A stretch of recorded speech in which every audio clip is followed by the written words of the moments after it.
Vamos dar continuidade ao nosso conteúdo de História Geral, né? Vamos falar da Segunda Guerra.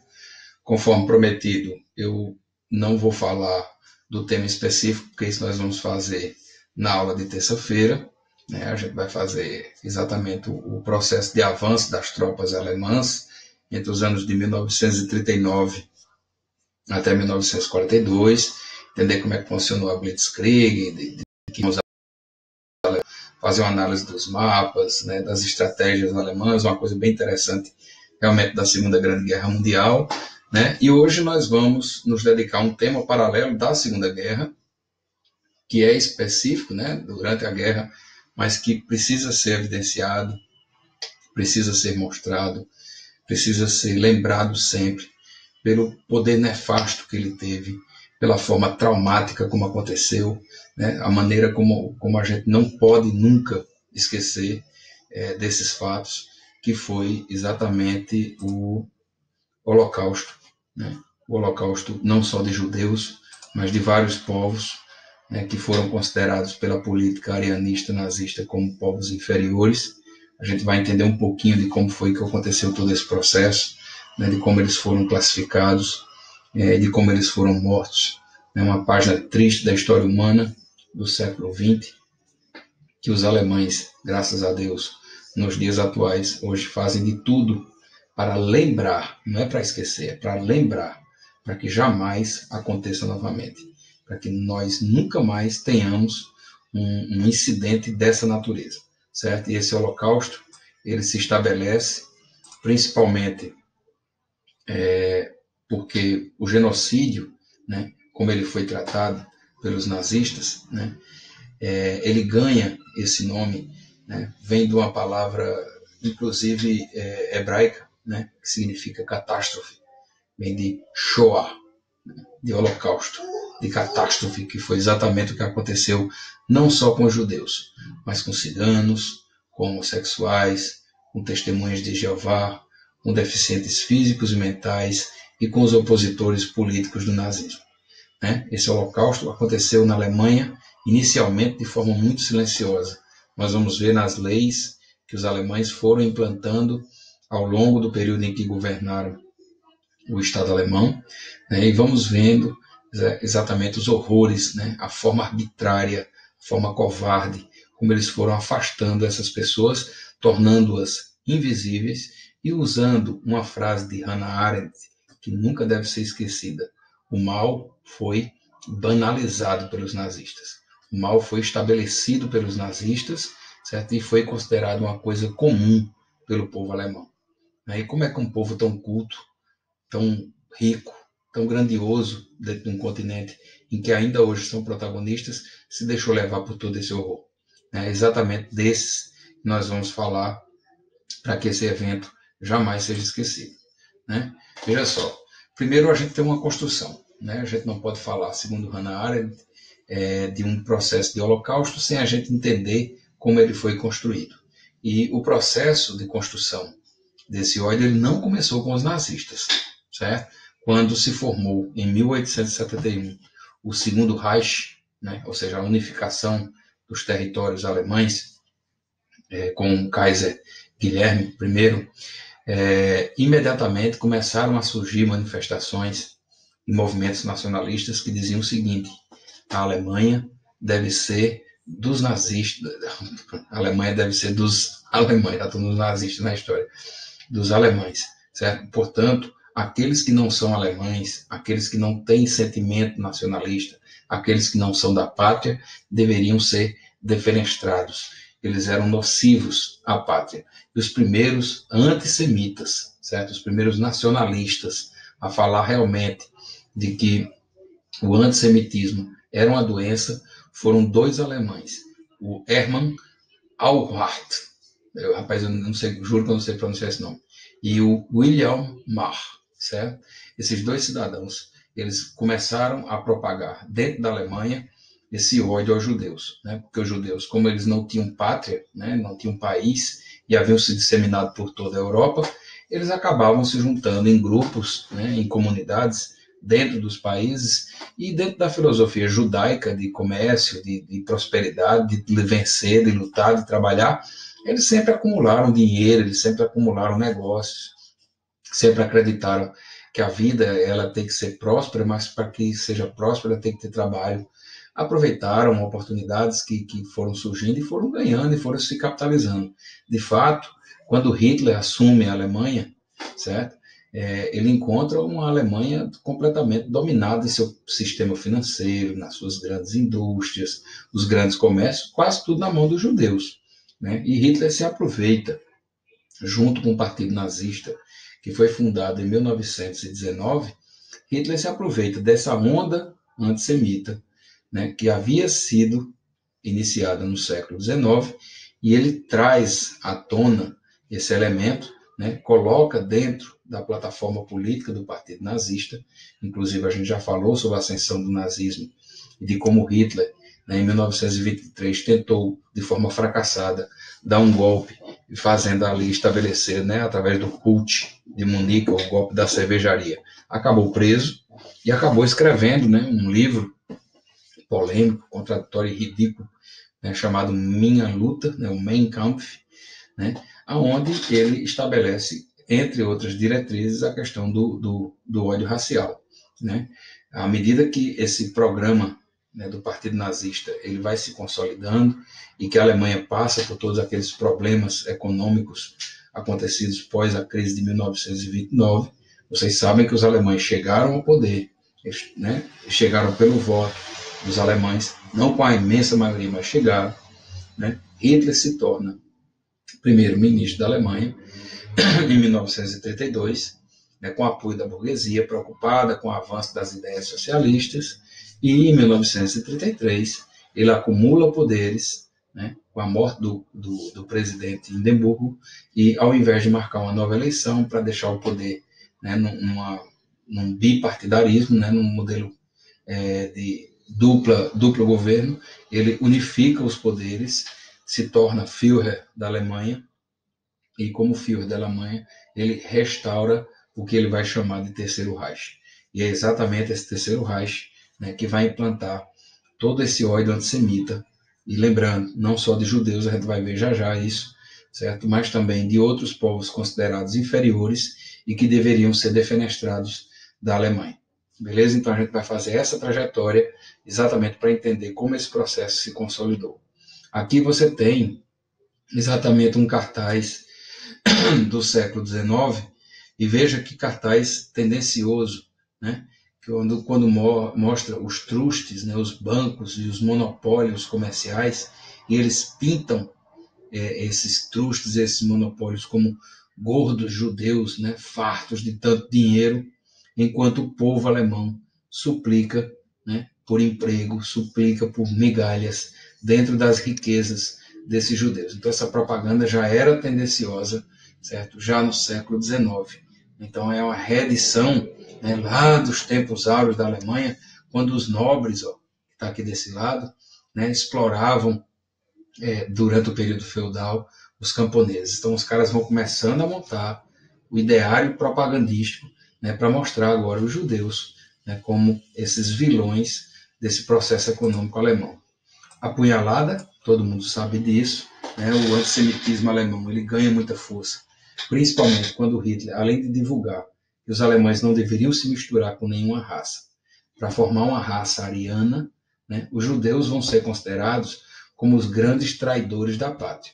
Lembra daquela nossa aula, quando a gente falou da ascensão do nazismo, em que Hitler vai considerar que o Tratado de Versalhes, na verdade, tirou a Alemanha da guerra, quando a Alemanha tinha condições de vencer uma guerra, e essa guerra não foi vencida porque os judeus fizeram um acordo com as potências ocidentais, com a França e com a Inglaterra, entregou a Alemanha de bandeja na mão deles, e na teoria nazista, e que vai ser popularizada na Alemanha, é que, na verdade, havia sido uma punhalada pelas costas. Eu já mostrei essa charge, né, esse desenho, mas a gente não custa nada repetir, que é exatamente a forma como ele vai começar a propagar todo esse processo.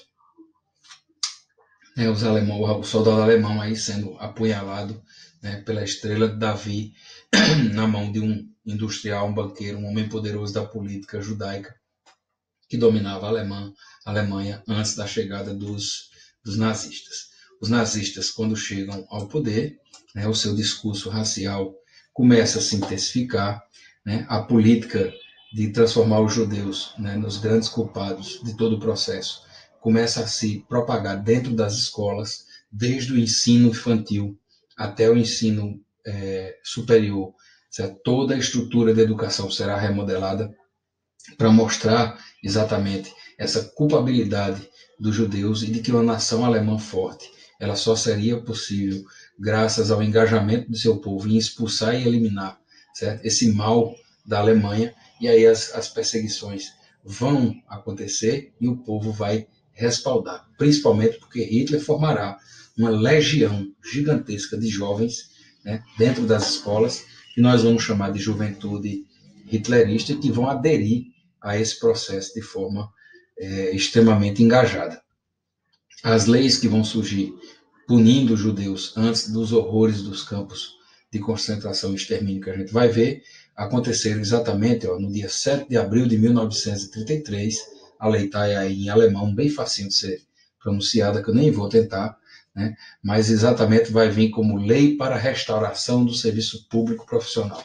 Veja como os alemães foram sutis, eles vão tirando aos poucos.